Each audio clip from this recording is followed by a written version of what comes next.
Hello दोस्तों, good morning. एक बार फिर से आप सभी को धीरज सीटेट एकेडमी में स्वागत है। तो कल जैसे कि नवरात्रि स्पेशल में आप देखें, हिस्ट्री का 9th का 300 प्रश्न का क्वेश्चन आपके सामने था। अगर अभी तक आप वो वीडियो नहीं देखे तो प्लेलिस्ट में जाके जरूर देख लीजिएगा। आज है विजयदशमी। आज भी हम लोग वही कम से कम तो इसमें 500 क्वेश्चन का पीडीएफ है। ठीक है, ज्योग्राफी 9th में 500 क्वेश्चन है, लेकिन कोशिश करेंगे कि आज हम लोग कम से कम 250 क्वेश्चन को अटैच कर लें।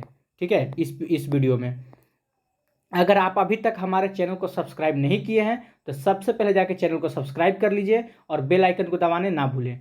अगर आप टीचर, ठीक है, 6 से लेकर 12 तक का तैयारी कर रहे हैं तो आपके लिए वीडियो बहुत ही काम का चीज़ है।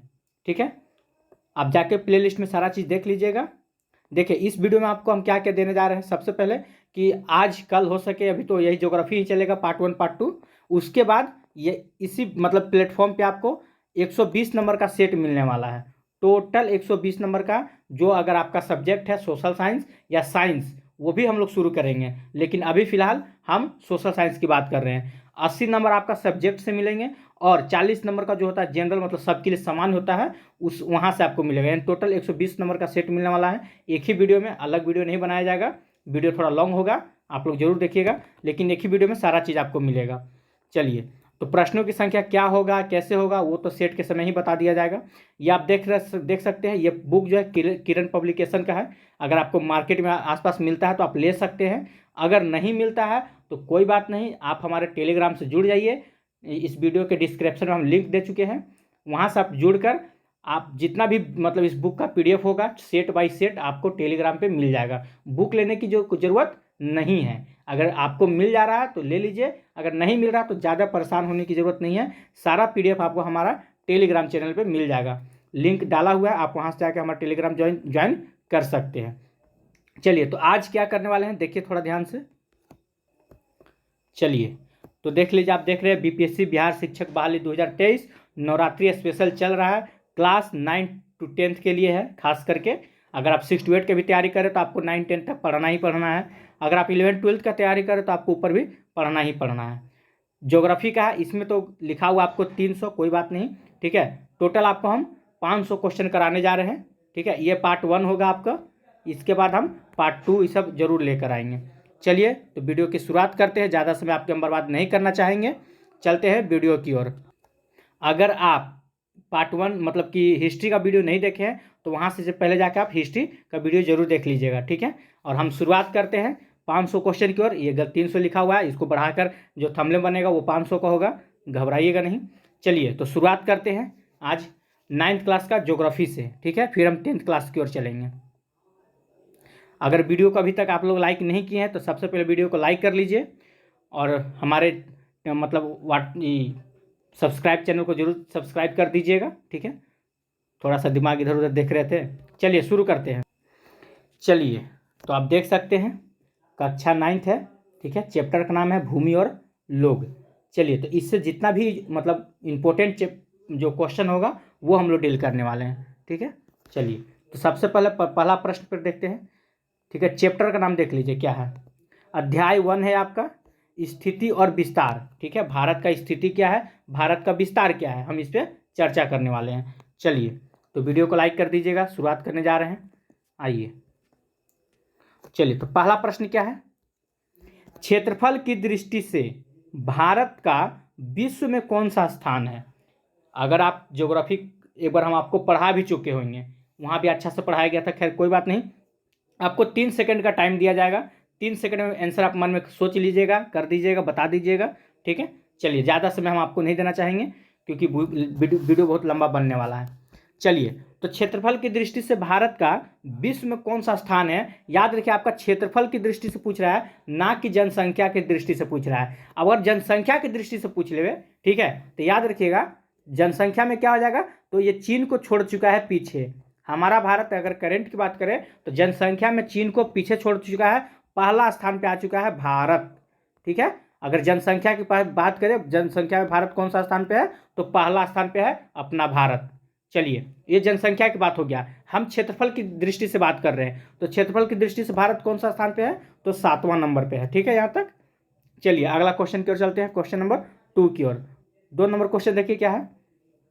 भारत के, ठीक है, अक्षांशीय एवं देशांतरीय विस्तार में लगभग कितने डिग्री का अंतर है, ठीक है, तो कितने डिग्री का अंतर है, तो इसका करेक्ट आंसर क्या हो जाएगा, चलिए आप लोग मन में सोच लीजिएगा, आंसर बता दीजिएगा क्या हो जाएगा। चलिए 30 डिग्री का अंतर है। अगला क्वेश्चन की ओर चलते हैं, 3 नंबर क्वेश्चन देखते हैं। भारत की स्थलीय सीमा रेखा तटीय सीमा रेखा के लगभग कितनी बड़ी है, ठीक है, तो कितनी बड़ी है, तो याद रखिएगा ये 2 गुनी है, ठीक है, कितनी है, तो 2 गुनी है। अगला प्रश्न की ओर चलते हैं, क्वेश्चन नंबर 4। भारत एवं चीन के बीच की सीमा रेखा का नाम बताइए, क्या नाम है, भारत और चीन के बीच सीमा रेखा का क्या नाम है, तो इसका राइट आंसर क्या हो जाएगा, चलिए मैकमोहन रेखा, ठीक है। रेड क्लिफ की अगर हम बात करें तो ये भारत और पाकिस्तान के बीच है, याद रखिए भारत और पाकिस्तान के बीच कौन सी रेखा है, तो रेड क्लिफ रेखा है, ठीक है। चलिए अगला क्वेश्चन को चलते हैं, क्वेश्चन नंबर 5 देखिए। 23.5 डिग्री उत्तरी अक्षांश को क्या कहते हैं, ठीक है, चलिए आंसर बताइएगा। चलिए बहुत बढ़िया, 23.5 डिग्री उत्तरी अक्षांश को हम क्या कहते हैं, कर्क रेखा कहते हैं, ठीक है। नेक्स्ट क्वेश्चन की ओर चलते हैं, क्वेश्चन नंबर 6। चलिए आंसर आप लोग देते रहिएगा, ठीक है। आइए, भारतीय मानक समय ग्रीनविच स्टैंडर्ड टाइम से कितने घंटे का अंतर है, ठीक है, तो कितने घंटे का अंतर है, चलिए 6 का राइट आंसर क्या हो जाएगा, बहुत बढ़िया, 5.5 घंटे का अंतर है, मतलब आगे चलता है। चलिए क्वेश्चन नंबर 7 की ओर चलते हैं। देखिए, क्षेत्रफल की दृष्टि से विश्व का सबसे बड़ा देश कौन सा है, चलिए ये आपको विश्व का पूछा है, ठीक है, क्षेत्रफल की दृष्टि से विश्व का सबसे बड़ा देश कौन सा है, तो कौन हो जाएगा, तो इसका राइट आंसर आपका हो जाएगा रूस, ठीक है। चलिए अगला क्वेश्चन की ओर चलते हैं, 8 नंबर प्रश्न देखिए। भारत में कुल कितने केंद्र शासित प्रदेश हैं, तो भारत में कुल कितने केंद्र शासित प्रदेश हैं बताइए, ये तो सबको बता दीजिएगा आप लोग, बहुत बढ़िया, 8 केंद्र शासित प्रदेश है, अब 8 क्या है, 28 क्या है, तो राज्य है हमारा, ठीक है, याद रखिएगा। चलिए अगला प्रश्न की ओर चलते हैं, क्वेश्चन नंबर 9 की ओर। 9 में क्या है, भारत में अरुणाचल प्रदेश और कच्छ के बीच स्थानीय सीमा में कितने घंटों का अंतर है, देखिए अरुणाचल प्रदेश आपका पूरब में होगा, ठीक है, ये पूर्वी राज्य है, और कच्छ यानी कि ये गुजरात में होगा, ठीक है, तो आपको बताना है पूरब से गुजरात के बीच में कितना घंटा का अंतर है, ठीक है, तो कितने घंटे का अंतर है, चलिए देखते हैं ऑप्शन में आपका क्या क्या दिया हुआ है। आइए, तो ये आपका दिया हुआ 2 घंटा, 3 घंटा, 4 घंटा कि 5 घंटा, तो इसका राइट आंसर क्या हो जाएगा, तो इसका राइट आंसर हो जाएगा 2 घंटा। चलिए अगला क्वेश्चन की ओर चलते हैं, क्वेश्चन नंबर 10 में क्या है, थोड़ा सा फोटो बढ़िया नहीं आया है, ठीक है, कोई बात नहीं, मैनेज कीजिएगा थोड़ा मोड़ा।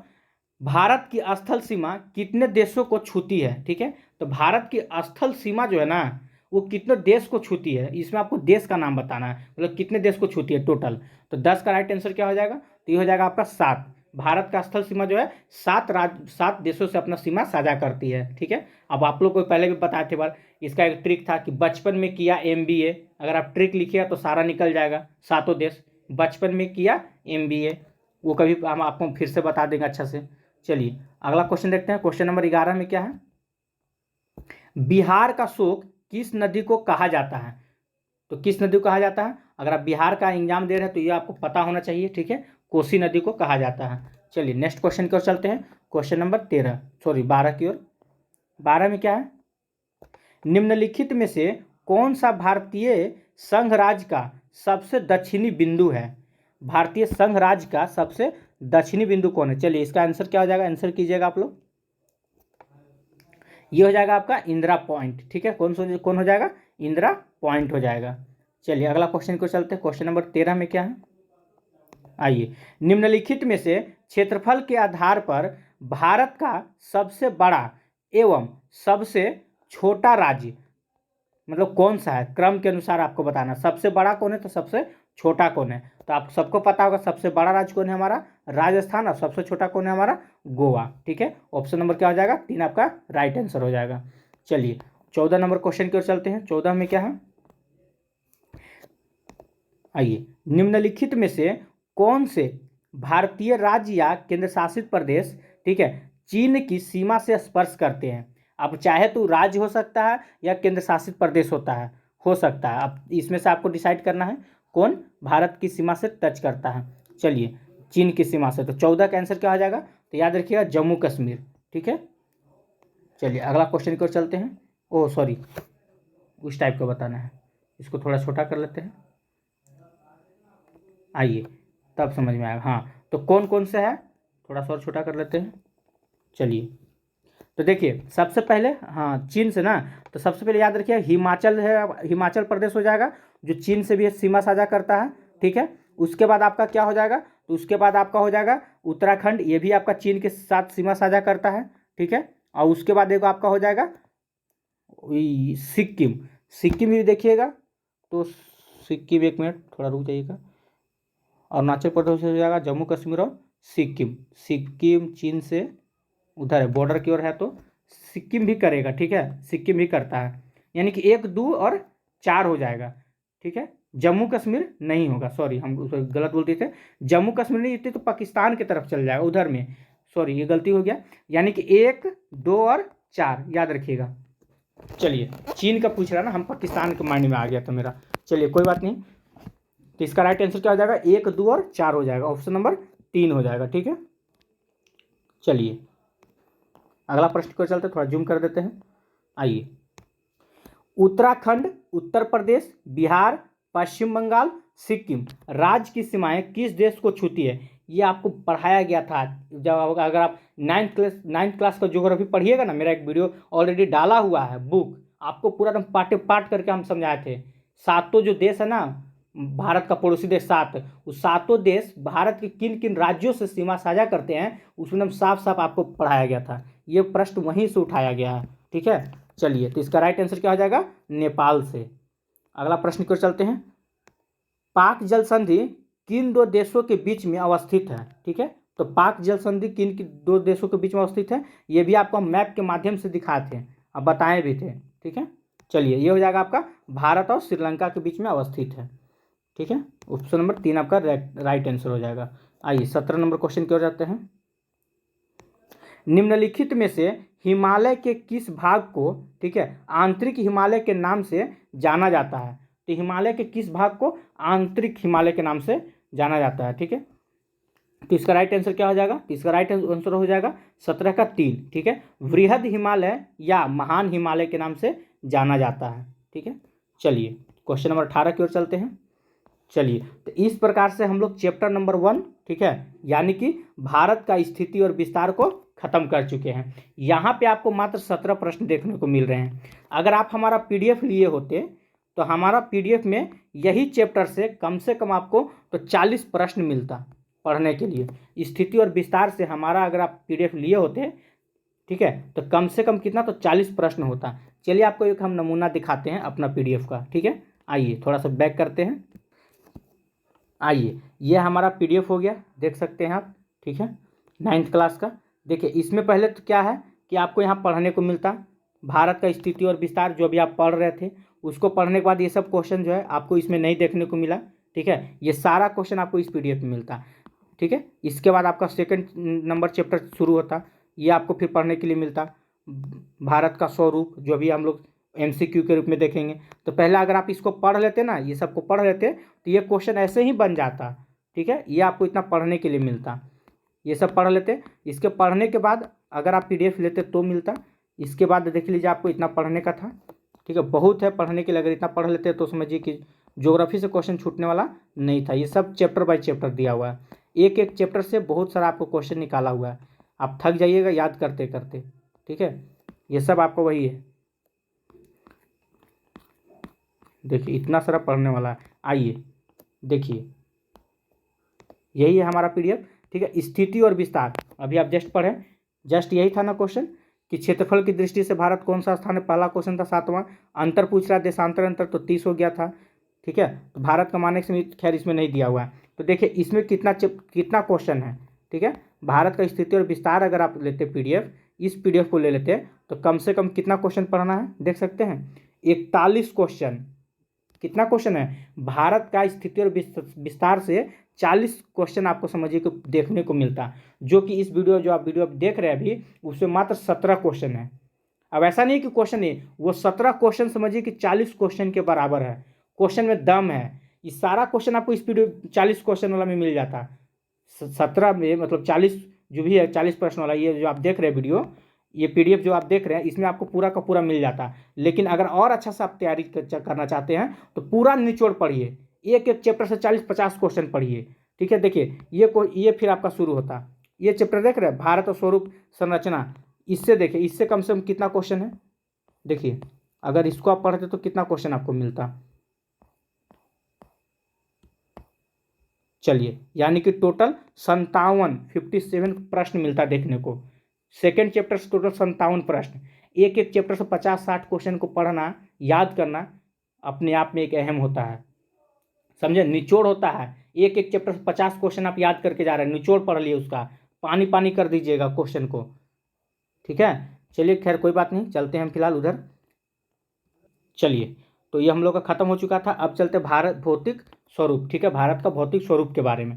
ठीक है, देखिए लड़कों लोग के लिए एक टेलीग्राम में आपका डिस्क्रिप्शन में लिंक दिया हुआ है टेलीग्राम का, आप वहाँ से ज्वाइन कर सकते हैं। वैसे लड़की लोग जो टेलीग्राम ज्वाइन करना चाहते हैं, ठीक है, उन लोग के लिए एक नंबर दिया जा रहा है, आप लोग इस नंबर को नोट करके, ठीक है, 91 42 650 549, ठीक है, ये नंबर आप नोट करके व्हाट्सएप पे मैसेज कीजिएगा, आपको टेलीग्राम में जोड़ दिया जाएगा। ठीक है, और जिसको पीडीएफ चाहिए, स्पेशल पीडीएफ, ठीक है, तो स्पेशल पीडीएफ के लिए इस नंबर पे आप एसएमएस कर सकते हैं कि सर हमें 9-10 के लिए स्पेशल पीडीएफ चाहिए, आपको स्पेशल पीडीएफ दिया जाएगा। वैसे ये बुक का पीडीएफ आपको मिल जाएगा हमारे टेलीग्राम पे, फ्री में दे दिया जाएगा, इसका पैसा नहीं लगेगा। ठीक है, चलिए तो शुरुआत करते हैं अगला पॉइंट की ओर, आइए।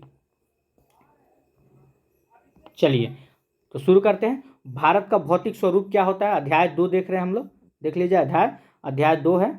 आइए, भारत के संपूर्ण क्षेत्रफल का कितना प्रतिशत भूभाग मैदानी है। ठीक है, तो कितना प्रतिशत भूभाग को मैदानी है, तो याद रखिएगा ये 43% पे। अगला प्रश्न देखते हैं, अगला प्रश्न क्या है। पूर्व में, ठीक है, भूमंडल पर केवल एक ही भूखंड था जिसे किस नाम से जाना जाता है। ठीक है, तो उसे हम किस नाम से जानते हैं, तो 2 का राइट आंसर क्या हो जाएगा, तो पेंजिया के नाम से जानते हैं। ठीक है, किस नाम से जानते हैं, तो पेंजिया के नाम से जानते हैं। चलिए तीसरा नंबर क्वेश्चन को चलते हैं। 3 नंबर में क्या है, शिवकिला दर्रा भारत के किस राज्य में है। ठीक है, तो ये किस राज्य में है, तो ये हो जाएगा आपका हिमाचल प्रदेश में। चलिए नेक्स्ट क्वेश्चन की ओर चलते हैं। क्वेश्चन नंबर 4 में क्या है, नाथुला दर्रा किस राज्य में स्थित है, तो नाथुला दर्रा किस राज्य में है, तो याद रखिएगा ये आपका सिक्किम में हो जाएगा। चलिए अगला प्रश्न की ओर चलते हैं। माउंट एवरेस्ट की ऊंचाई, ठीक है, वर्तमान में कितनी है। देखिए यहाँ फोकस कीजिए, आपको क्या पूछा है वर्तमान में कितनी है। आप पढ़े होंगे 88-48, इसमें कोई शक नहीं है। ठीक है, 88-48 था, लेकिन आपसे यहाँ वर्तमान पूछ रहा है, इस पर भी फोकस कीजिएगा। वर्तमान में कितना हो चुका है, तो 88-50 हो चुका है। ठीक है, याद रखिएगा। चलिए अगला क्वेश्चन की ओर चलते हैं। क्वेश्चन नंबर 6, भारत की सबसे लंबी चोटी का क्या नाम है। ठीक है, तो भारत की सबसे लंबी चोटी का नाम क्या है, तो याद रखिएगा K2। ठीक है, अगला प्रश्न की ओर चलते हैं। क्वेश्चन नंबर 7 की ओर, आइए। भारत के दक्षिणतम बिंदु को, ठीक है, क्या कहा जाता है, तो भारत के दक्षिणतम बिंदु को क्या कहा जाता है, तो 7 का राइट आंसर क्या हो जाएगा, तो इंदिरा पॉइंट। ठीक है, थोड़ा सा जूम कर लेते हैं। चलिए 8 नंबर क्वेश्चन देखते हैं। 2-4 क्वेश्चन आपको धुंधला दिख रहा होगा, इसके बाद सही हो जाएगा। विश्व प्रसिद्ध, ठीक है, कांगड़ा एवं कुल्लू घाटी स्थित है, तो ये कहाँ पे स्थित है, तो 8 का राइट आंसर क्या हो जाएगा। चलिए आप लोग आंसर करते चलिएगा, ट्रांस हिमालय में है। ठीक है, चलिए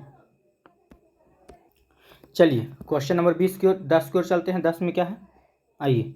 कश्मीर हिमालय में हिमनद, चिकनी मिट्टी के मोटे निक्षेप तथा दूसरे पदार्थों का हिमोड़ के रूप में जमाव को क्या कहा जाता है। ठीक है, तो जमाव को क्या कहा जाता है, तो इसका राइट आंसर क्या हो जाएगा, चलिए आंसर कीजिए आप लोग, करेवा हो जाएगा। ठीक है, क्या हो जाएगा, करेवा हो जाएगा।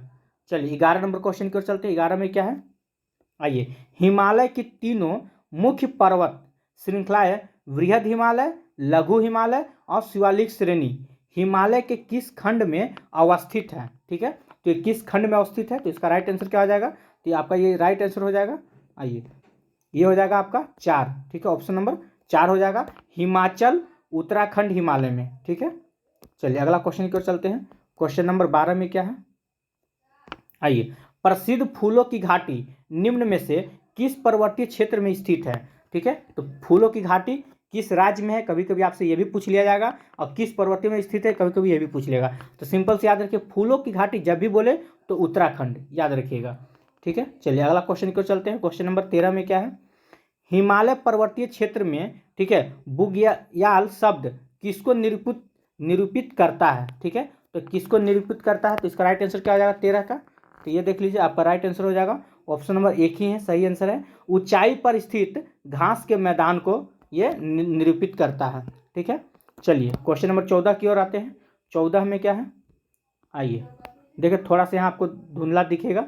ठीक है, द्वार, ये आपका द्वार लिखा हुआ है, द्वार स्थलाकृति पाई जाती है। ठीक है, तो दुलार स्थलाकृति पाई जाती है, तो इसका राइट आंसर क्या आ जाएगा, तो याद रखिएगा सिक्किम और दार्जिलिंग हिमालय में। ठीक है, सिक्किम और दार्जिलिंग हिमालय में पाई जाती है। अगला प्रश्न की ओर चलते हैं। क्वेश्चन नंबर 15 नंबर में देखिए क्या है, मोनपा, डफला, अबोर, मिसमी, निसी और नागा हैं, ये सब क्या है, कहाँ के, मतलब कि किस भाग की पहाड़ी चोटी है, क्या है ये। ठीक है, तो ये आपका हो जाएगा उत्तरी पूर्वी भारत की जनजातियां हैं। ठीक है, ये क्या है, तो ये सभी ये क्या है, तो जनजाति है। तो कहाँ की जनजाति है, भारत की उत्तरी पूर्वी की। ठीक है, याद रखिएगा।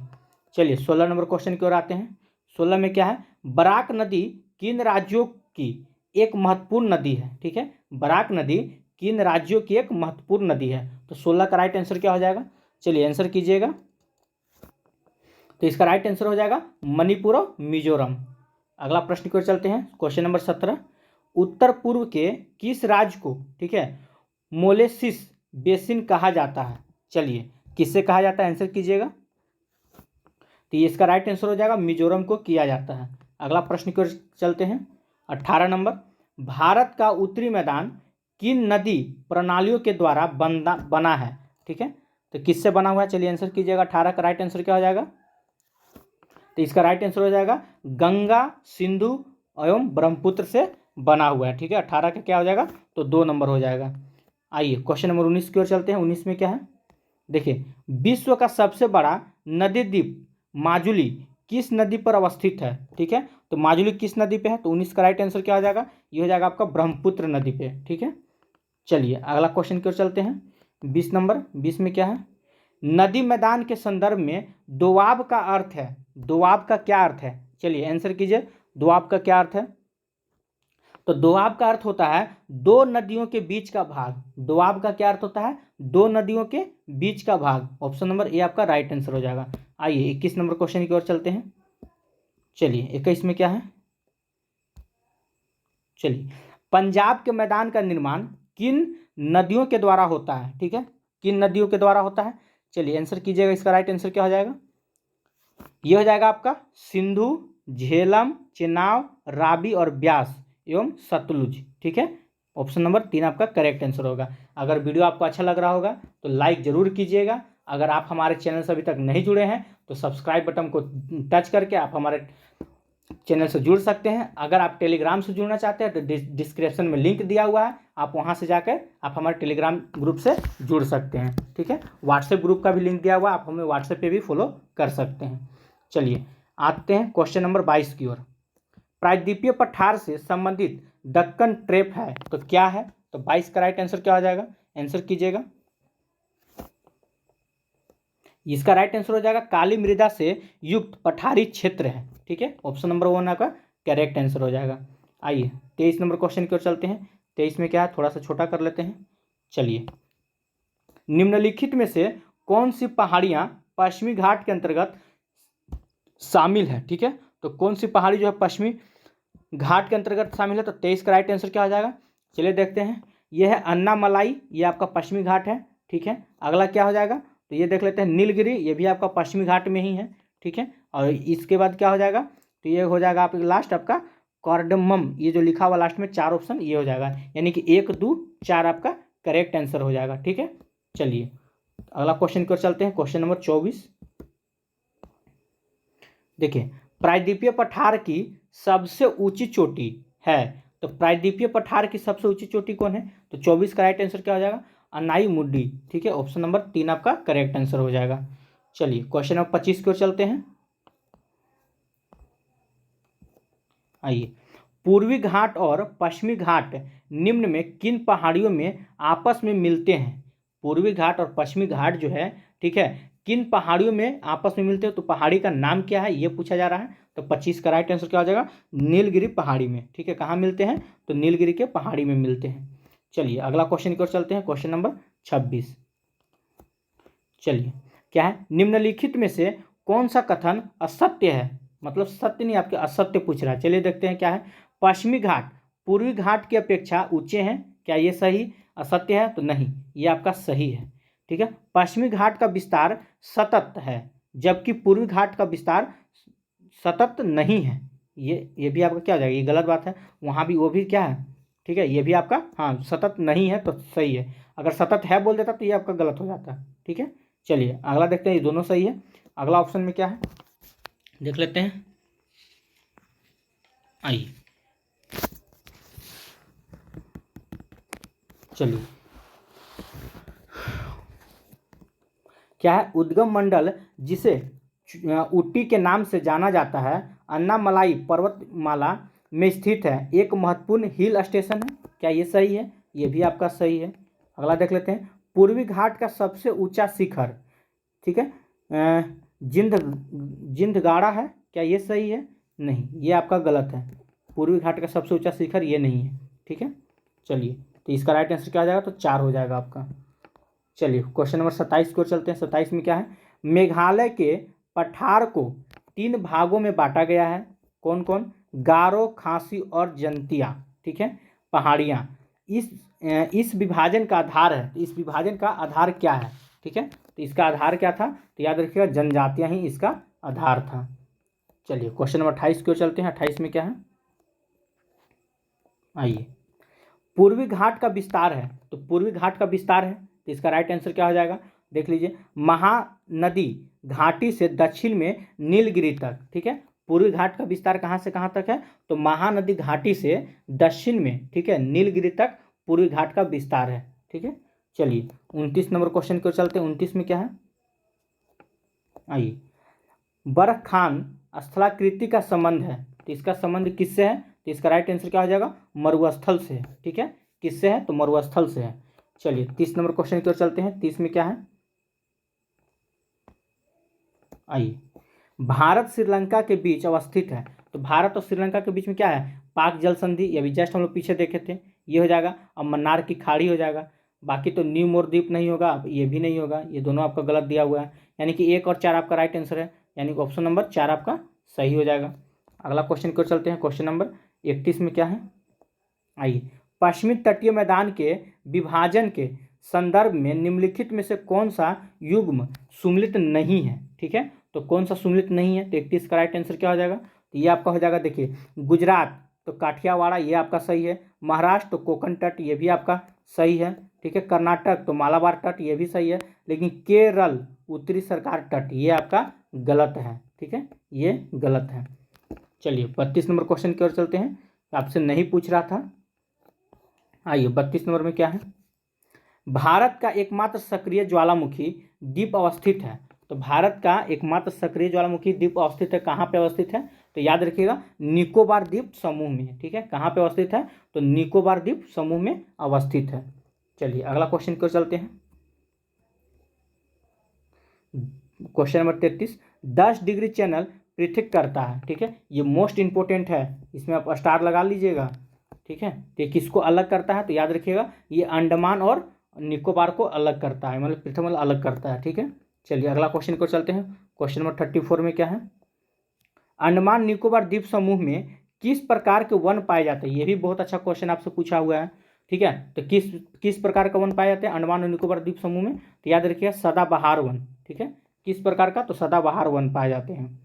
चलिए क्वेश्चन नंबर 35 की ओर चलते हैं। 35 में क्या है? पिटली द्वीप जहां मनुष्य का आवास नहीं है तथा वहां एक पक्षी अभ्यारण्य है, ठीक है। तो भारत में यह किस जगह पर स्थित है, ठीक है। तो पिटली द्वीप कहाँ स्थित है भारत में? 35 का राइट आंसर क्या हो जाएगा? तो लक्षद्वीप समूह में, ठीक है। याद रखिए लक्षद्वीप समूह क्या है? तो वहाँ एक पक्षी का अभ्यारण्य है। कभी कभी पूछ लिया जाता है किस द्वीप पर पक्षियों का अभ्यारण्य है, तो लक्षद्वीप समूह में, ठीक है। चलिए अगला पॉइंट की ओर चलते हैं। तो इस प्रकार देखिए हम लोग का चैप्टर नंबर 2 खत्म हो चुका है, जिसमें टोटल हम लोग कितना, तो 35 क्वेश्चन को कवर किए। ठीक है, चलिए अगर वीडियो आपको अच्छा लग रहा होगा तो वीडियो को लाइक जरूर कीजिएगा और इसको ज़्यादा से ज़्यादा शेयर कीजिए। ठीक है, अपने दोस्त मित्र के पास जरूर पहुंचाइएगा। चलिए, अगर आप हमारे चैनल से अभी भी नए जुड़े हैं तो सबसे पहले चैनल को सब्सक्राइब कर लें। इसके बाद टेलीग्राम में जुड़ने के लिए डिस्क्रिप्शन में आपको लिंक दिया गया है, आप वहां से जाकर टेलीग्राम ग्रुप में ज्वाइन कर सकते हैं, व्हाट्सएप ग्रुप में भी ज्वाइन कर सकते हैं। चलिए 1 मिनट। चलिए तो अगला चैप्टर की शुरुआत करते हैं, अध्याय 3 अपवाह स्वरूप। ठीक है, चलिए देखते हैं इससे कितना प्रश्न बनते हैं हम लोग का। आइए, क्या है, लद्दाख में सिंधु नदी गॉर्ज का निर्माण करती है, क्या नाम है। ठीक है, तो इसका क्या नाम है, तो एक का राइट आंसर क्या हो जाएगा, तो गिलगिट गॉर्ज का। ठीक है, ऑप्शन नंबर 1 आपका सही आंसर है। चलिए आंसर आप लोग को बताना है। ठीक है, हम भूल जाते हैं बार बार, आंसर हम ही बता देते हैं। सिंधु नदी की कुल लंबाई कितनी है, चलिए आंसर कीजिए।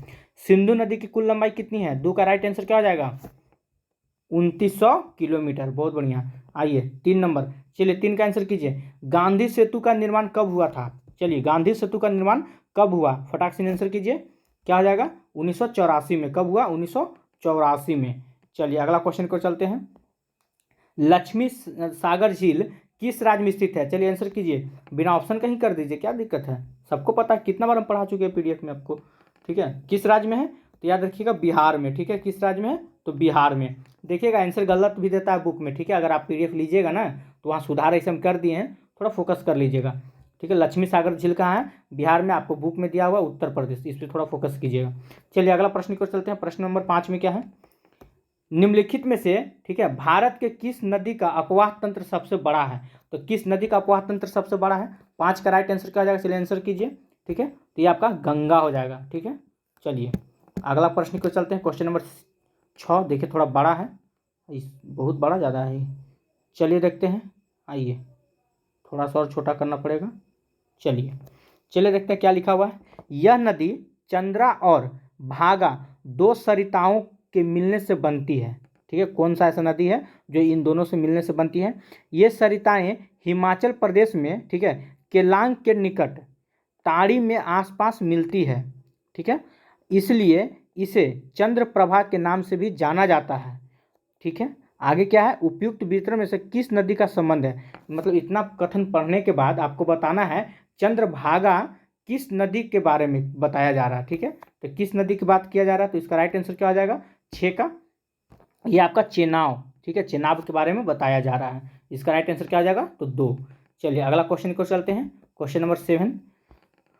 चलिए इसको थोड़ा जूम कर लिया जाए, आइए सेंटर में।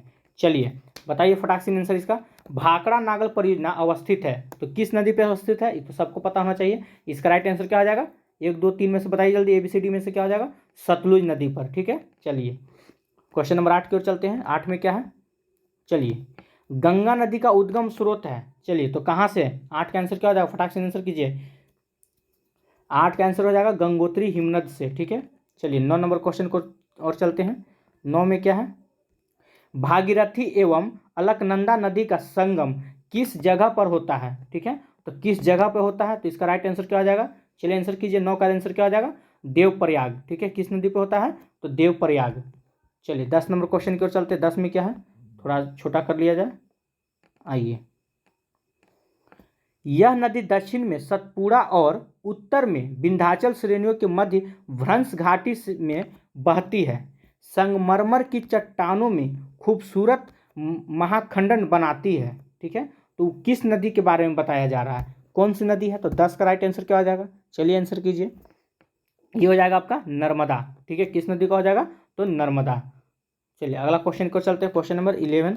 11 में क्या है, आइए, सरदार सरोवर परियोजना अवस्थित है। ठीक है, तो कहाँ अवस्थित है, 11 का राइट आंसर क्या हो जाएगा, किस नदी पे, तो नर्मदा नदी पे। ठीक है, सरदार सरोवर परियोजना किस नदी पर अवस्थित है, तो नर्मदा नदी पे।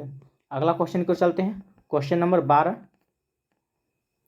चलिए आंसर कीजिएगा, 12 का राइट आंसर क्या हो जाएगा, देखिए, निम्नलिखित में से किस नदी को दक्षिण की गंगा के नाम से जाना जाता है। अब दक्षिण की गंगा के नाम से किस नदी को जाना जाता है, चलिए आंसर कीजिए, इसका राइट आंसर क्या हो जाएगा, देखिए दक्षिण की गंगा, लिख देते हैं हम, अगर गंगा लिखे, ठीक है, गंगा, तो ग से गंगा और ग से गोदावरी, ठीक है, याद रखिएगा। दक्षिण की गंगा किसे कहते हैं? तो गोदावरी को, ठीक है, दक्षिण की गंगा किसे कहते हैं? तो गोदावरी को। चलिए अगला क्वेश्चन की ओर चलते हैं। क्वेश्चन नंबर 13 में क्या है, आइए। अमरावती, भवानी, हेमवती तथा काबिनी किसकी सहायक नदी है? ठीक है, किसकी सहायक नदी है? तो 13 का राइट आंसर क्या हो जाएगा? तो याद रखिएगा, ये कावेरी की सहायक नदी है, ठीक है। चलिए 14 नंबर प्रश्न की ओर चलते हैं। 14 में क्या है, थोड़ा सा इसको छोटा कर लेते हैं, 4 ऑप्शन दिखना चाहिए आपको। चलिए आइए, अपवाह क्षेत्र के घटते क्रम के अनुसार, ठीक है, प्रायद्वीपीय नदियों का कौन सा क्रम सही है? ठीक है, और याद रखिएगा अपवाह क्षेत्र के घटते क्रम के अनुसार पूछा है आपसे, ठीक है। चलिए तो नीचे से हम शुरू करते हैं।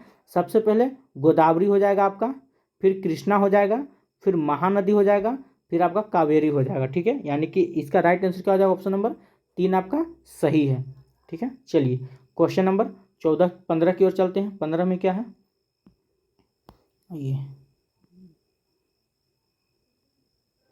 चलिए, गंगा नदी में न्यूनतम जल प्रवाह वर्ष के किस महीने में होता है? ठीक है, तो किस महीने में होता है, इसका राइट आंसर क्या हो जाएगा? चलिए आंसर कीजिए। तो इसका राइट आंसर हो जाएगा जनवरी से जून के महीने में। अगला प्रश्न क्यों चलते हैं, क्वेश्चन नंबर 16। 16 में क्या है, आइए। दामोदर नदी किसकी सहायक नदी है? ठीक है, तो दामोदर नदी किसकी सहायक नदी है? तो याद रखिएगा हुगली, ठीक है। ऑप्शन नंबर ए आपका करेक्ट आंसर है। चलिए 17 नंबर क्वेश्चन की ओर चलते हैं। 17 में क्या है, चलिए, निम्नलिखित में से सॉरी निम्नलिखित में से भारत का कौन सा जलप्रपात शरावती नदी पर स्थित है? ठीक है, तो शरावती नदी पर कौन सा जलप्रपात स्थित है? इसका राइट आंसर क्या हो जाएगा? जोग प्रपात बोलिए, जोग या गुरसप्पा बोलिए, ठीक है। ऑप्शन नंबर बी आपका राइट आंसर हो जाएगा। चलिए अगला क्वेश्चन की ओर चलते हैं। Question number 18। चलिए क्या है, मानव निर्मित गोविंद सागर झील का संबंध किस परियोजना से है? चलिए तो किस परियोजना से है, तो इसका राइट आंसर क्या हो जाएगा? तो याद रखिए इसका जो किस परियोजना से, भाखड़ा नागल परियोजना से, ठीक है। ऑप्शन नंबर 4 आपका सही आंसर हो जाएगा। चलिए अगला क्वेश्चन की ओर चलते हैं। क्वेश्चन नंबर 19 में क्या है, चलिए तो 19 नंबर प्रश्न ही इस प्रकार से हम लोग अध्याय 3 खत्म कर चुके हैं। अध्याय 3 में मात्र 18 प्रश्न था। अगर आप हमारा स्पेशल पीडीएफ लिए होते, ठीक है, स्पेशल पीडीएफ लिए होते तो उसमें कम से कम तो 30 40 50 क्वेश्चन आपको देखने को मिलता, ठीक है, इस चैप्टर से। चलिए अब चलते हैं, अगला नेक्स्ट टॉपिक है हमारा अध्याय 4 में जलवायु, ठीक है। ये यहाँ से आपको पता चलेगा भारत की जलवायु कैसी है, ठीक है। पहला प्रश्न वही है कि भारत की जलवायु से। चलिए अगर अभी तक आप हमारे वीडियो को लाइक नहीं किए हैं तो सबसे पहले वीडियो को लाइक करें और आप हमारे इस चैनल को जरूर सब्सक्राइब करें, ठीक है। चलिए तो शुरुआत करते हैं। पहला प्रश्न क्या है, भारत की जलवायु कैसी है? तो भारत की जलवायु कैसी है, चलिए इसका आंसर कीजिए। इसका राइट आंसर क्या हो जाएगा? तो यह हो जाएगा आपका भारत की जलवायु कैसी है, तो उष्ण है, ठीक है। अगला प्रश्न क्यों चलते हैं। अगला प्रश्न क्या है, आइए।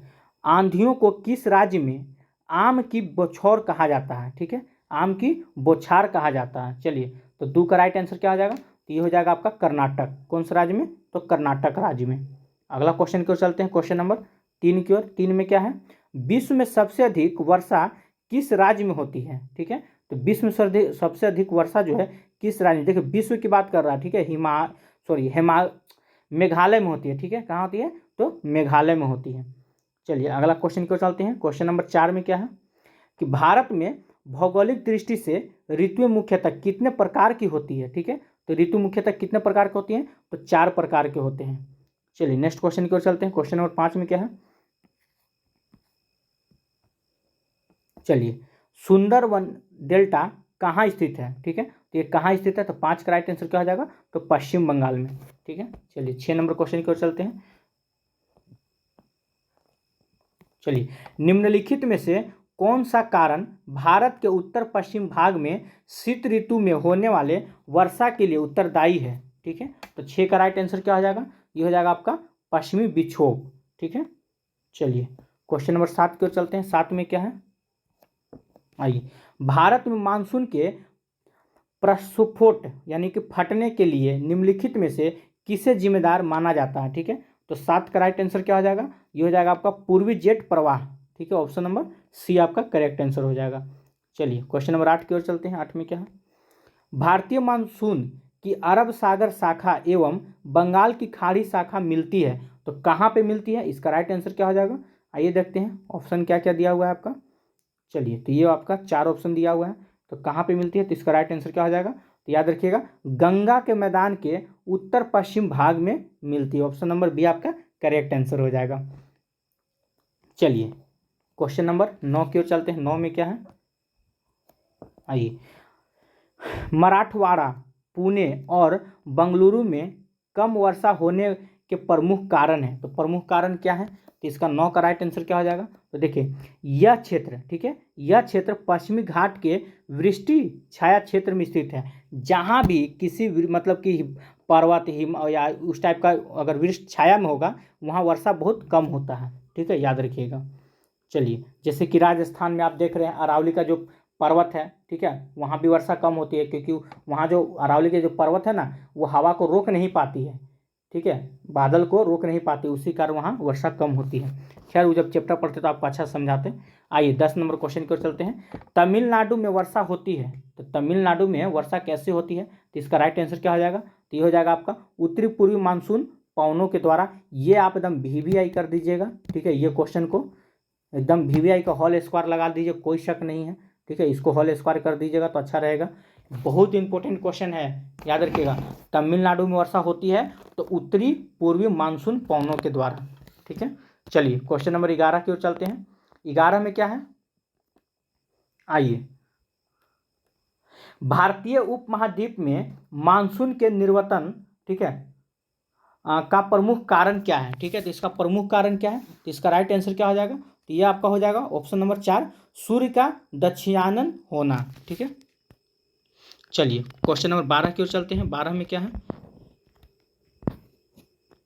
आइए, कार्तिक मास की ऊष्मा का संबंध किससे है, तो कार्तिक मास की ऊष्मा का संबंध किससे, इसका राइट आंसर क्या हो जाएगा, आंसर कीजिए, तो मानसून के निर्वर्तन से। ठीक है, ऑप्शन नंबर ए आपका करेक्ट आंसर हो जाएगा। चलिए 13 नंबर क्वेश्चन की ओर चलते हैं। 13 में क्या है, थोड़ा सा छोटा कर लेते हैं, 1 मिनट। चलिए, क्या है कि शीत ऋतु में, ठीक है, गोदावरी, कृष्णा एवं कावेरी नदियों के डेल्टाई प्रदेश में, ठीक है, आने वाले उष्णकटिबंधीय चक्रवात किस सागर या महासागर में उत्पन्न होते हैं। ठीक है, तो किस में उत्पन्न होते हैं, 13 का राइट आंसर क्या हो जाएगा, तो 13 का आपका हो जाएगा अंडमान सागर में। किस में होते हैं, तो अंडमान सागर में। ठीक है, चलिए अगला प्रश्न की ओर चलते हैं। क्वेश्चन नंबर 14, ग्रीष्म ऋतु में आने वाले कुछ स्थानीय तूफानों और उनसे लाभान्वित फसलों के संदर्भ में कौन से युग्म सम्मिलित है, तो जो सम्मिलित है वो आपको आंसर करना है। ठीक है, चलिए देखते हैं ऑप्शन किस प्रकार का दिया हुआ है। चलिए तो शुरू करते हैं, तो इसका राइट आंसर क्या हो जाएगा। ठीक है, देखिए आम्रवर्षा, ये आपका ठीक है सम्मिलित में आ जाएगा। इसके बाद आपका आम्रवर्षा किससे है, तो आम से है। ठीक है, इसके बाद क्या हो जाएगा, तो फूलों वाली बौछार, ये कहाँ होती है, कहवा, ये भी आपका सही है। ठीक है, तीसरा में क्या है, काल बैसाखी चाय पटसन, ये भी आपका सही है, यानी कि तीनों का तीनों सही है। तो इसका राइट आंसर क्या हो जाएगा, ऑप्शन नंबर 4, 1, 2 और 3। अगला क्वेश्चन की ओर चलते हैं, क्वेश्चन नंबर 5। चलिए इसको थोड़ा जूम कर लेते हैं। आइए, क्या है 5 में, कोपेन के जलवायु वर्गीकरण के अनुसार भारत में शुष्क ग्रीष्म ऋतु वाली मानसून प्रकार की, ठीक है, जलवायु कहाँ पाई जाती है, तो कहाँ पाई जाती है, इसका राइट आंसर क्या हो जाएगा, तो इसका राइट आंसर हो जाएगा आपका तमिलनाडु के कोरोमंडल तट में पाई जाती है। ठीक है, चलिए अगला देखते हैं। तो इस प्रकार से इसमें टोटल आपका 15 प्रश्न थे। ठीक है, ये हम लोग खत्म हुआ। अध्याय 5 की ओर चलते हैं। ठीक है, चलिए अगर वीडियो आपको अच्छा लग रहा होगा तो लाइक जरूर कीजिएगा। ठीक है, और इसे शेयर जरूर कीजिएगा अपने दोस्त यार रिलेशन जहाँ भी है, मामा मामी भाभी भैया सबको भेजिएगा वीडियो। ठीक है, अगर टीचर चाहते हैं कि हर घर में एक टीचर होना चाहिए तो हर घर में ये वीडियो चलना चाहिए। ठीक है, चलिए तो शुरू करते हैं चैप्टर 5। थोड़ा सा पानी में पी लिया जाए। चलिए तो अगला चैप्टर की ओर चलते हैं। चैप्टर नंबर 5 अध्याय 5 में क्या है, ठीक है देख लीजिए। चलिए, प्राकृतिक वनस्पति एवं वन्य प्राणी, चलिए शुरू करते हैं। चलिए तो इसको थोड़ा जूम कर लिया जाए। ओके, चलिए। तो जन्म के आधार पर, ठीक है, कौन सी के आधार पे, जन्म के आधार पर वनस्पति को कितने भागों में बांटा गया है बताइए। तो एक का राइट आंसर क्या हो जाएगा, इसका हो जाएगा 2 भागों में बांटा गया है। अगला प्रश्न देखते हैं क्या है। चलिए, सिनकोना की छाल का उपयोग किस रोग के लिए किया जाता है। तो किस रोग के लिए किया जाता है ये तो सबको पता होगा, मलेरिया के लिए किया जाता है। चलिए अगला क्वेश्चन को चलते हैं। क्वेश्चन नंबर 3 में क्या है, कांवर झील बिहार के किस जिले में स्थित है। ठीक है, तो किस जिले में स्थित है, तो इसका राइट आंसर क्या हो जाएगा 3 का। चलिए, तो ये आपका हो जाएगा option number Begusarai, 2 option number हो जाएगा। अगला क्वेश्चन को चलते हैं। क्वेश्चन नंबर 4 में क्या है, थोड़ा सा जूम छोटा कर लिया जाए। चलिए, बोल रहा है कि वह वनस्पति जो मनुष्य की सहायता के लिए बिना अपने आप पैदा होती है और लंबे लंबे समय तक बिना किसी मानवीय हस्तक्षेप के उगती है, इस प्रकार की वनस्पति को क्या कहते हैं, जिसमें मानव का कोई हस्तक्षेप नहीं हो। ठीक है, मानव उसमें कुछ नहीं करता, ये ऑटोमेटिक उग जाता है। ठीक है, तो इसको हम बोलते हैं अक्षत वनस्पति। ठीक है, ऑप्शन नंबर बी आपका करेक्ट आंसर हो जाएगा। चलिए अगला क्वेश्चन की ओर चलते हैं, क्वेश्चन नंबर 5 की ओर। 5 में क्या है, चलिए, भारत में सर्वाधिक क्षेत्र पर किस प्रकार के वनों का विस्तार है। ठीक है, तो किस प्रकार के वनों का विस्तार है, तो 5 का राइट आंसर क्या हो जाएगा, ये हो जाएगा आपका उष्णकटिबंधीय पर्णपाती वन। ठीक है, 5 का 3 आंसर हो जाएगा। चलिए क्वेश्चन नंबर 6 की ओर चलते हैं। 6 में क्या है, चलिए, चंदन, ठीक है, आंवला, महुआ, सागौन, बांस आदि प्रजातियों के वृक्ष किस प्रकार के वनों में पाए जाते हैं। ये सब बहुत इंपॉर्टेंट क्वेश्चन है। ठीक है, इसको देखिएगा, यहाँ से उठा के आपको पूछ देगा, सागवान हो गया या महुआ हो गया, किस प्रकार के मतलब वृक्ष में किस प्रकार के वनों में पाए जाते हैं। ठीक है, चलिए, तो क्या हो जाएगा 6 का आंसर, आंसर कीजिएगा। तो ये हो जाएगा आपका शुष्क, ठीक है, पर्णपाती वन में पाए जाते हैं। चलिए, इसका राइट आंसर हो जाएगा 3। अगला प्रश्न को चलते हैं, क्वेश्चन नंबर 7। 7 में क्या है, बहुमूल्य वृक्ष प्रजाति देवदार के वन पाए जाते हैं, तो कहाँ पाए जाते हैं। 7 का राइट आंसर क्या हो जाएगा, तो ये हो जाएगा आपका पश्चिमी घाट में पाए जाते हैं। ठीक है, चलिए 8 नंबर क्वेश्चन की ओर चलते हैं। 8 में क्या है,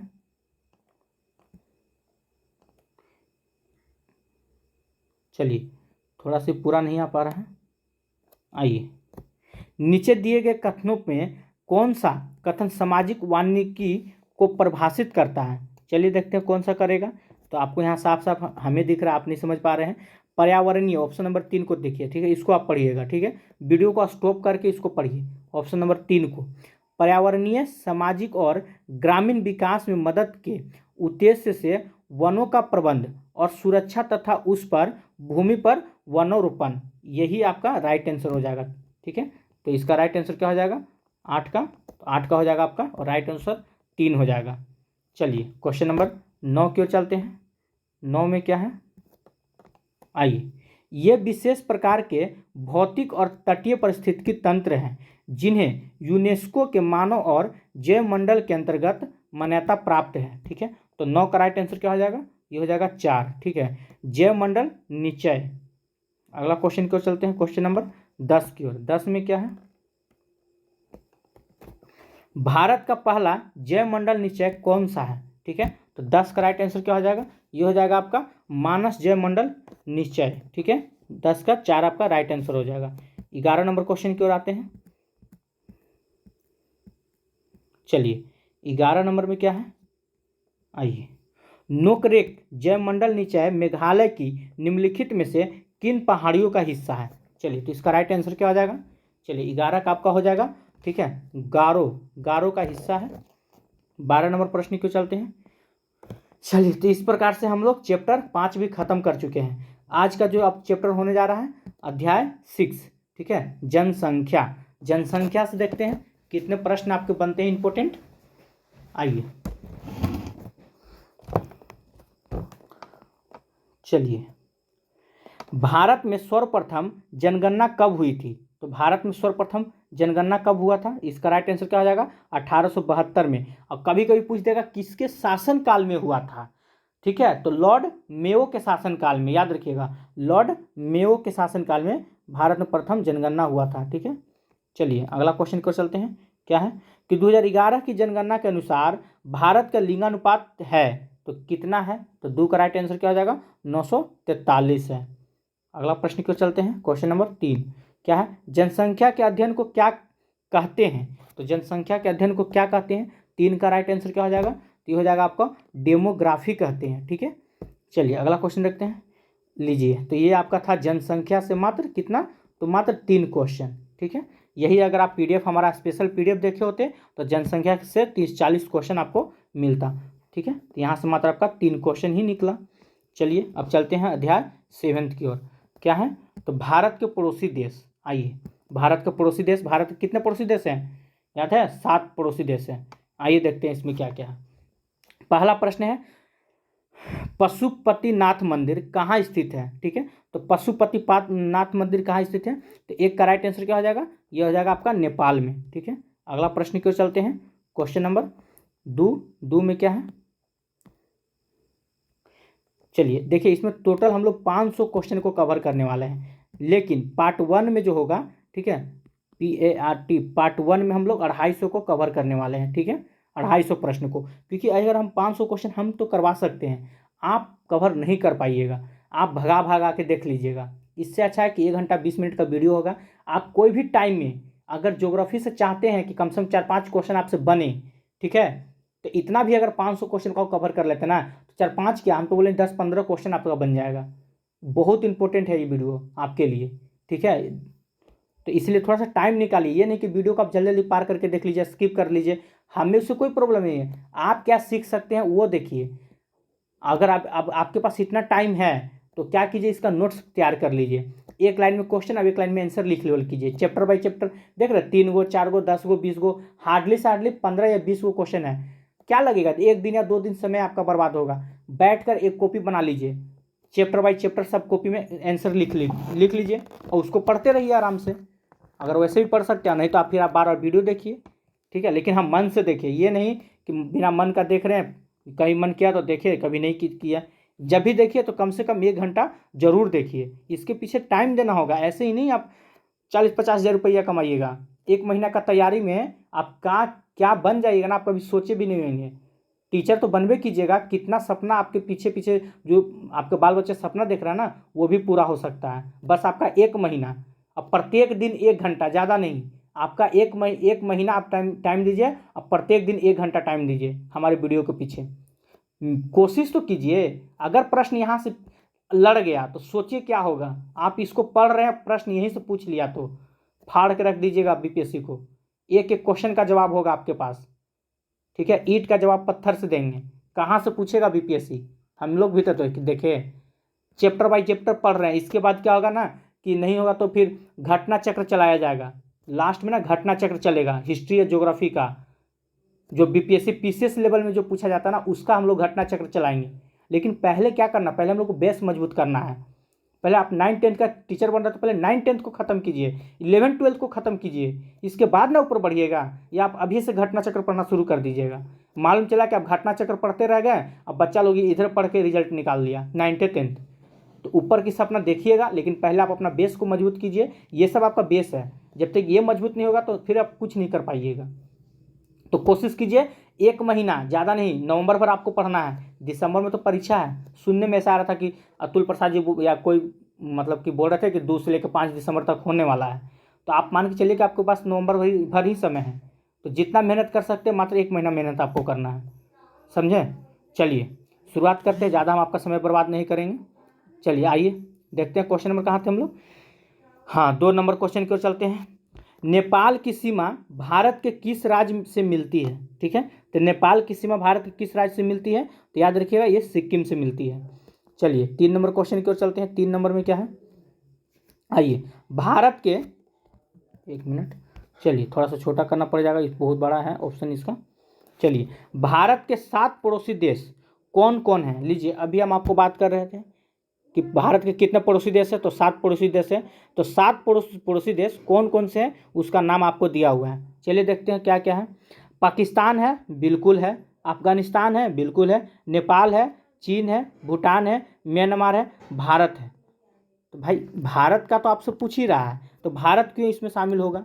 भारत जब शामिल हो तो इस 7 को कहाँ होगा, 1 2 3 4 5 6 गो हुआ। भारत को लेके ना 7 हो रहा है, लेकिन भारत को नहीं लेना है ना, भारत नहीं लेना है।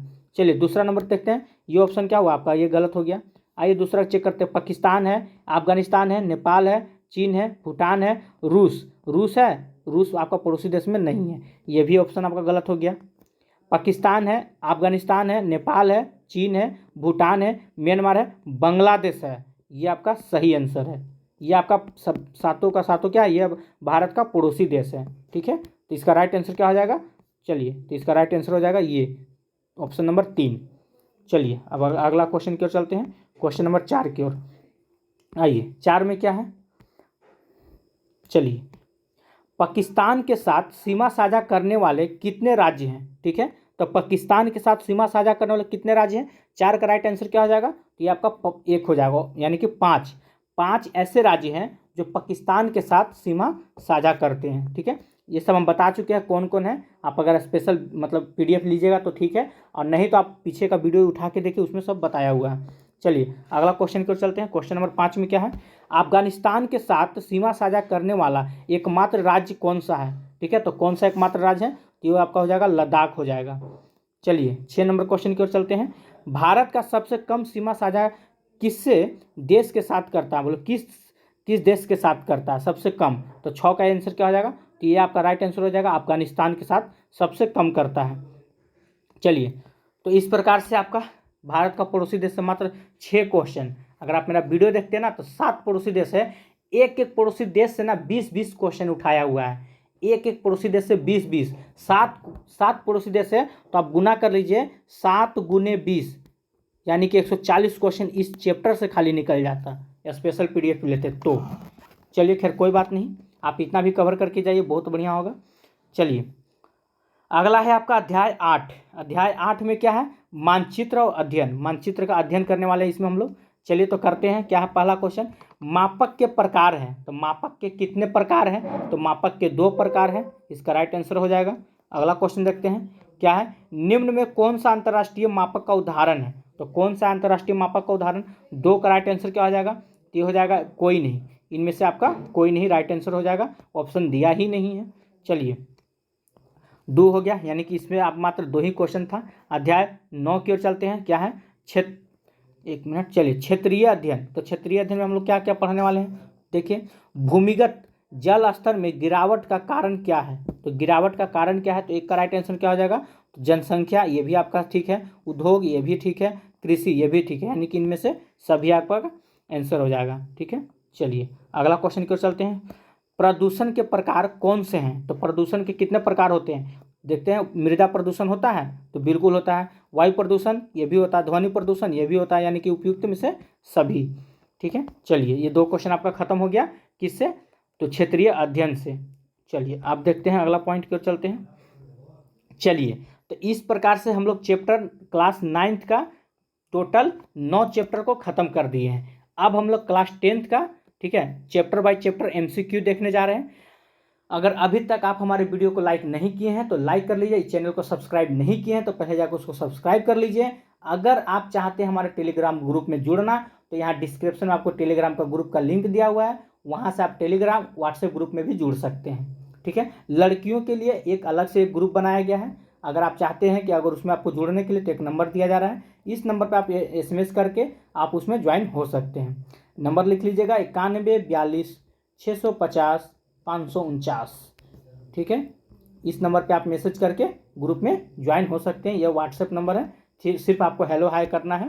ठीक है, आपको ऑटोमेटिक लिंक भेज दिया जाएगा, आप वहाँ से ज्वाइन हो सकते हैं। चलिए तो अगला क्वेश्चन की ओर चलते हैं, क्वेश्चन मतलब कि चैप्टर 10 की ओर। चलिए एक बार वीडियो को लाइक कर दीजिए, 1 घंटा हो गया, 10-15 मिनट का और वीडियो बनेगा। ठीक है, अभी तो शुरुआत हो रहा है, 10th क्लास में कम से कम तो 300 क्वेश्चन पढ़ना है, 250 क्वेश्चन पढ़ना है। ठीक है, तो इसमें हम लोग और भी पढ़ेंगे, फिलहाल देखते हैं कहाँ तक चलता है, रात भी ज़्यादा हो गया है। चलिए तो शुरू करते हैं अध्याय 1 की ओर। पहला क्या है, आइए भारत। ठीक है, संसाधन एवं उपयोग। चलिए तो पहला प्रश्न है, काली मिट्टी का दूसरा नाम क्या है, बहुत अच्छा प्रश्न है ये, काली मिट्टी का दूसरा नाम क्या है, तो दूसरा नाम क्या है, तो रेगुर मिट्टी। ठीक है, क्या नाम है, तो रेगुर मिट्टी। अगला क्वेश्चन देखते हैं। चलिए अगला को प्रश्न देखते हैं क्या है। क्वेश्चन नंबर 2 की ओर चलते हैं। किसने कहा था संसाधन होते नहीं बनते हैं? ठीक है, तो किसने कहा था? तो नीमर मैज ने कहा था, ठीक है, कि संसाधन होते नहीं बनते हैं। चलिए तीसरा क्वेश्चन की ओर चलते हैं। क्या है? उत्पत्ति के आधार पर संसाधन कितने प्रकार के होते हैं? तो उत्पत्ति के आधार पर संसाधन कितने प्रकार के होते हैं? तो 2 प्रकार के होते हैं। अगला प्रश्न की ओर चलते हैं। क्वेश्चन नंबर 4 की ओर। 4 में क्या है? उपयोगिता के आधार पर संसाधन कितने प्रकार के होते हैं? देखिए उत्पत्ति के आधार पर आप 2 पढ़ें और उपयोगिता के आधार पर कितने प्रकार के होते हैं? तो भी 2 ही प्रकार के संसाधन होते हैं, ठीक है। चलिए 5 नंबर क्वेश्चन की ओर चलते हैं।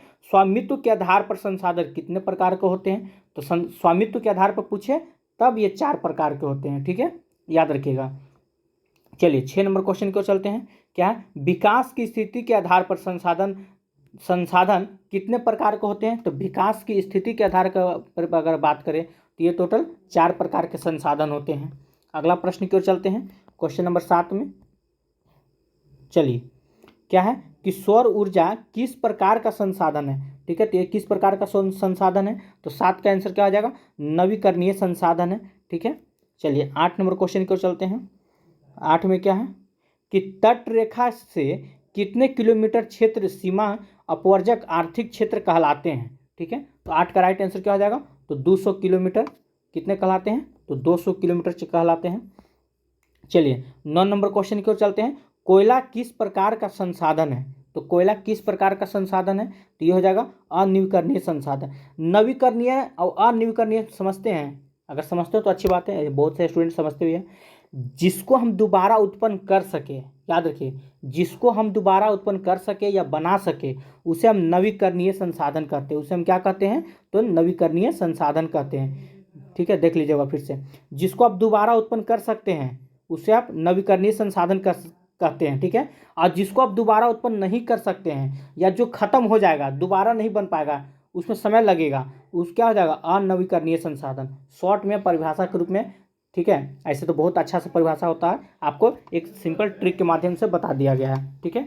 चलिए 9 का क्या हो जाएगा? राइट आंसर कोयला किस प्रकार का हो जाएगा? तो देखिए कोयला अनवीकरणीय संसाधन में आता है। ये बहुत, कोयला को बनने में ना बहुत साल लगते हैं, कितने सड़े गले पेड़ पौधे मिट्टी उट्टी के बाद कोयला का निर्माण होता है, बहुत लंबा प्रोसेस है इसका, ठीक है।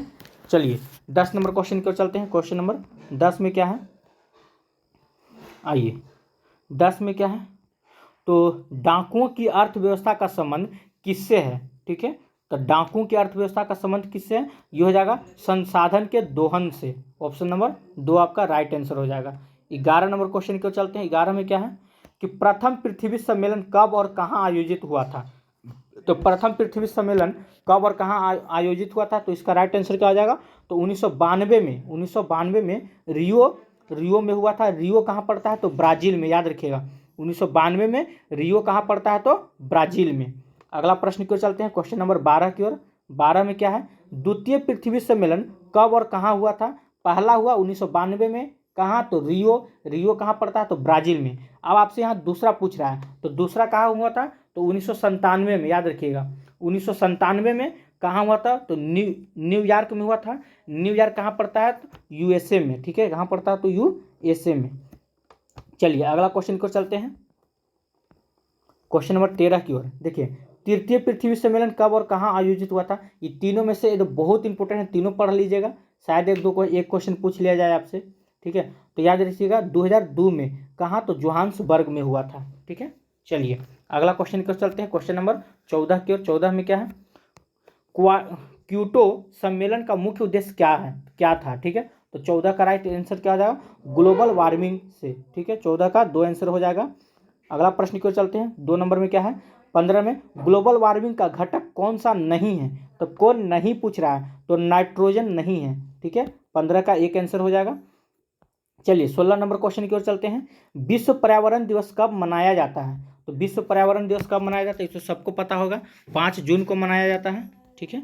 चलिए अगला को एक मिनट कब मनाया जाता है? तो 5 जून को मनाया जाता है। चलिए नेक्स्ट क्वेश्चन की ओर चलते हैं। क्वेश्चन नंबर 17 की ओर। 17 में क्या है? आइए, हमारे पास, ठीक है, पेट भरने के लिए बहुत कुछ है लेकिन पेटी भरने के लिए नहीं, यह कथन किसका था? देखिए बहुत अच्छा कथन है। हमारे पास पेट भरने के लिए बहुत कुछ है लेकिन पेटी भरने के लिए नहीं, यह कथन किसका था? तो महात्मा गांधी का। यह कथन किसका था? तो महात्मा गांधी का। अगला देखते हैं क्वेश्चन नंबर 18 में क्या है। नर्मदा बचाओ अभियान का नेतृत्व कौन कर रहे थे? ठीक है, तो कौन कर रहे थे? इसका राइट आंसर क्या हो जाएगा? मेधा पाटेकर। कौन कर रहे थे? तो मेधा पाटेकर कर रहे थे। चलिए 19 नंबर क्वेश्चन देखते हैं। देखिए 19 नंबर जो प्रश्न है ना, ये बीपीएससी ये वाला 1 to 5 में, ठीक है, बीपीएससी 1 to 5 में पूछा हुआ प्रश्न है जिसके ऊपर बच्चा लोग पूरा क्लेम किया था।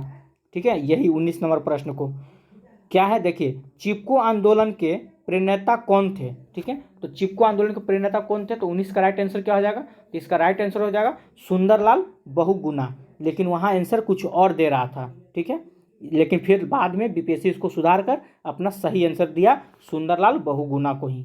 ठीक है, चलिए 20 नंबर क्वेश्चन की ओर चलते हैं। 20 में क्या है?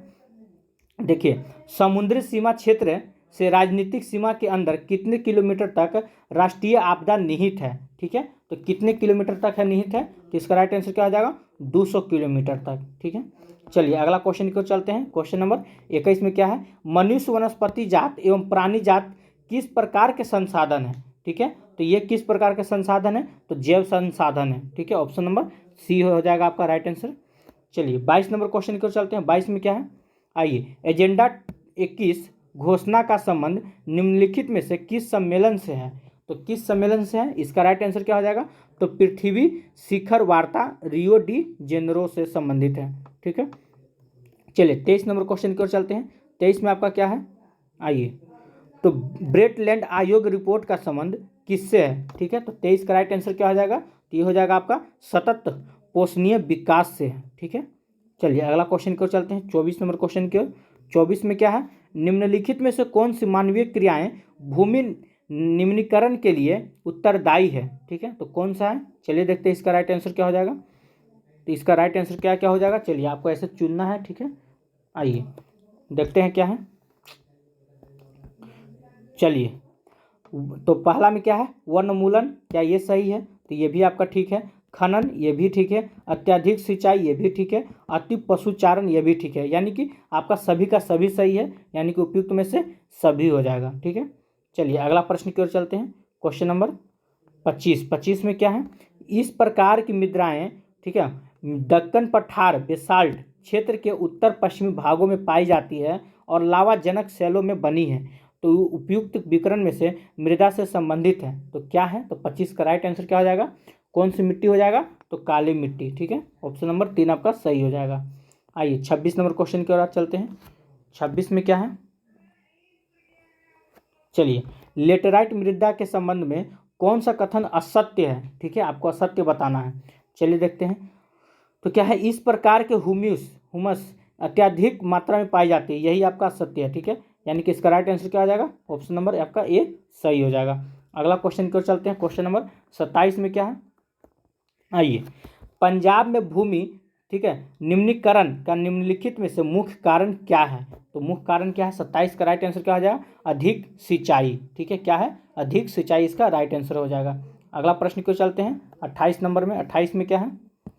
आइए, निम्नलिखित में से किस क्षेत्र में सीढ़ीदार सोपानी खेती की जाती है? ठीक है, तो 28 का आंसर क्या हो जाएगा? ऑप्शन नंबर 2 हो जाएगा। पश्चिमी और मध्य हिमालय में की जाती है। ठीक है, चलिए 29 नंबर क्वेश्चन की ओर चलते हैं। इनमें से कौन सी टिप्पणी प्राकृतिक वनस्पति और प्राणी जात में के ह्रास के प्रमुख कारण नहीं है? ठीक है, तो कौन नहीं है? इसका राइट आंसर क्या हो जाएगा? तो इसका राइट आंसर आपका हो जाएगा, चलिए ये हो जाएगा आपका पशुचरण और ईंधन लकड़ी एकत्रित करना। ठीक है, ऑप्शन नंबर आपका ए करेक्ट आंसर हो जाएगा। आइए 30 नंबर क्वेश्चन की ओर चलते हैं। बीज बचाओ आंदोलन का संबंध किस राज्य से है? ठीक है, तो बीज बचाओ आंदोलन का संबंध किस राज्य से था? तो 30 का आंसर क्या हो जाएगा? उत्तराखंड से। चलिए अगला क्वेश्चन की ओर चलते हैं। क्वेश्चन नंबर 31 में क्या है? निम्नलिखित में से कौन सा संरक्षण तरीका समुदायों की सीधी भागीदारी नहीं करता है? ठीक है, तो 31 का राइट आंसर क्या हो जाएगा? तो इसका राइट आंसर हो जाएगा वन्य जीव अभ्यारण्य का परिसीमन। ठीक है, तो इसका राइट आंसर हो जाएगा 31 का 4 आपका। चलिए अगला देखते हैं क्या है। Question number 32। तो इसमें आपका ये चैप्टर हुआ समाप्त। ठीक है, चलिए तो देखिए इसमें आपको चैप्टर बाय चैप्टर आपको क ख ग करके दिया हुआ है। ठीक है, अब क में क्या है, तो भूगोल का प्राकृतिक संसाधन है। चलिए इसको भी खत्म करते हैं। क्या है, कितना टाइम हो रहा है, एक, चलिए टाइम बहुत ज़्यादा हो रहा है। चलिए शुरू करते हैं इसके भी। आइए इसको थोड़ा जूम कर लिया जाए। चलिए, असंगठित पदार्थों से निर्मित पृथ्वी के सबसे ऊपरी परत को क्या कहते हैं। ठीक है, तो इसको क्या कहते हैं, तो इसे हम मृदा कहते हैं, यानी कि मिट्टी कहते हैं। ठीक है, तो एक का आंसर क्या हो जाएगा, एक हो जाएगा। चलिए 2 नंबर क्वेश्चन की ओर चलते हैं। 2 में क्या है, तो मिट्टी का निर्माण कैसी प्रक्रिया है। ठीक है, तो मिट्टी का निर्माण कैसी प्रक्रिया है, बहुत अच्छा क्वेश्चन है। ठीक है, तो याद रखिए जटिल प्रक्रिया है। चलिए अगला क्वेश्चन को चलते हैं। अगला में क्या है कि 1 सेंटीमीटर मृदा बनने में कितने वर्ष लग जाते हैं। देखिए 1 सेंटीमीटर मृदा मतलब मिट्टी बनने में कितने वर्ष लगते हैं। ठीक है, सोचिए ज़रा, लाखों वर्ष लगते हैं। ठीक है, देख लीजिए सामने आपको 1 सेंटीमीटर मिट्टी सोचिए बनने में उसको लाखों वर्ष लग जाता है। चलिए अगला क्वेश्चन को चलते हैं। भूमि का कितना प्रतिशत मैदानी भाग है। ठीक है, तो कितना प्रतिशत मैदानी भाग है, तो 43% मैदानी भाग है। चलिए अगला क्वेश्चन को चलते हैं, क्वेश्चन नंबर 5 की ओर। 5 में क्या है, भूमि के कितने प्रतिशत भाग पर, ठीक है, पठार का विस्तार है। तो कितने प्रतिशत भाग पर पठार का विस्तार है। चलिए इसको देखते हैं, इसका राइट आंसर क्या हो जाएगा 5 का। तो इसका 5 का आपका राइट आंसर हो जाएगा, एक मिनट, चलिए कहाँ चलेगा, चलिए तो इसका राइट आंसर क्या हो जाएगा, तो इसका राइट आंसर हो जाएगा आपका 18%। ठीक है, चलिए मैदानी भाग के लिए क्या उपयोगी है। तो मैदानी भाग के लिए क्या उपयोगी है, कृषि उपयोगी है, आवास उपयोगी है, उद्योग, यानी उपयुक्त में से सभी आपका उपयोगी है। अगला क्वेश्चन को चलते हैं, क्वेश्चन नंबर 7 में क्या है। चलिए 7 में पठारी भाग में क्या संचित है। तो पठारी भाग में क्या संचित है, खनिज और जीवाश्म आपका संचित है। चलिए तो इसका राइट आंसर क्या हो जाएगा, तो 3 हो जाएगा। अगला क्वेश्चन को चलते हैं, क्वेश्चन नंबर 8 में क्या है कि कौन सा भाग बारहमासी नदियों के लिए सुनिश्चित हेतु पर्यटन विकास के अनुकूलन मुहैया कराती है और पर्यटन विकास के लिए अनुकूलन स्थिति प्रदान करते हैं। तो कौन सा हो जाएगा, तो 8 का राइट आंसर क्या हो जाएगा, तो ये हो जाएगा आपका पर्वत। चलिए 9 नंबर क्वेश्चन की ओर चलते हैं। 9 में क्या है, तो मृदा निर्माण में कौन कौन से कारक पर संभव है। ठीक है, तो देखिए वनस्पति सही है, खनिज कण भी है, समय भी लगता है बहुत, यानी कि उपयुक्त में से सभी आपका राइट आंसर हो जाएगा। चलिए 10 नंबर क्वेश्चन की ओर चलते हैं। भारत के मुख्य रूप से मिट्टी कितने प्रकार में पाई जाती है। तो मिट्टी कितने प्रकार के रूप पाई जाती है, तो 10 का राइट आंसर क्या हो जाएगा, तो हो जाएगा 6।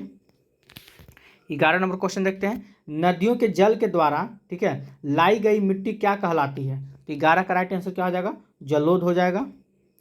चलिए 12 नंबर क्वेश्चन देखते हैं कि आयु के आधार पर मिट्टी कितने प्रकार की होती है। ठीक है, तो 12 का राइट आंसर क्या हो जाएगा, तो ये 2 प्रकार के होते हैं। चलिए 13 नंबर क्वेश्चन की ओर चलते हैं। पुरानी जलोढ़ मिट्टी को क्या कहते हैं। तो पुरानी जलोढ़ मिट्टी को क्या कहते हैं, तो ये बांगर कहलाते हैं। चलिए अगला क्वेश्चन की ओर चलते हैं। 14 नंबर, किस मिट्टी में ह्यूमस की अधिकता होती है। तो 14 का राइट आंसर क्या हो जाएगा, तो ये खादर में होती है। नेक्स्ट क्वेश्चन की ओर चलते हैं। क्वेश्चन नंबर 15 में क्या है, किस प्रकार की मिट्टी में गहन कृषि संभव है। ठीक है, तो किस प्रकार की मिट्टी में गहन कृषि होती है, तो जलोढ़ मिट्टी में आपका गहन कृषि होता है। चलिए अगला क्वेश्चन की ओर चलते हैं।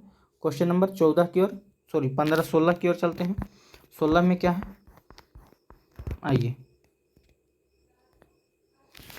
नमी धारण करने की क्षमता किस प्रकार की मिट्टी में अधिक होती है। तो याद रखिए काली मिट्टी में नमी धारण करने की क्षमता अधिक होती है। ठीक है, 17 नंबर क्वेश्चन की ओर चलते हैं। लाल या पीली मिट्टी भारत के कितने भूभाग तक फैली हुई है। ठीक है, तो कितने भूभाग पर, तो 7.2 हेक्टेयर तक फैली हुई है। अगला पॉइंट की ओर चलते हैं, क्वेश्चन नंबर 18 की ओर। 18 में क्या है, किस प्रकार की मिट्टी का निर्माण उच्च ताप एवं अत्यधिक वर्षा वाले क्षेत्र में हुआ है। ठीक है, तो याद रखिएगा इसका राइट आंसर क्या हो जाएगा, रेगुर मिट्टी का निर्माण हुआ है। चलिए 19 नंबर क्वेश्चन की ओर चलते हैं। 19 में क्या है, मिट्टी का लाल रंग किस खनिज की अधिकता के कारण होता है। ठीक है, तो मिट्टी का लाल रंग किस खनिज के कारण होता है, तो लोह खनिज के कारण होता है। चलिए क्वेश्चन नंबर 20 की ओर चलते हैं। 20 में क्या है, किस प्रकार की मिट्टी का प्रयोग फलों का, ठीक है, बागान एवं नदी घाटी के, एक मिनट, चलिए, नदी घाटी के चावल की खेती के लिए की जाती है? तो 20 का राइट आंसर क्या हो जाएगा? पर्वतीय मिट्टी। अगला क्वेश्चन को चलते हैं।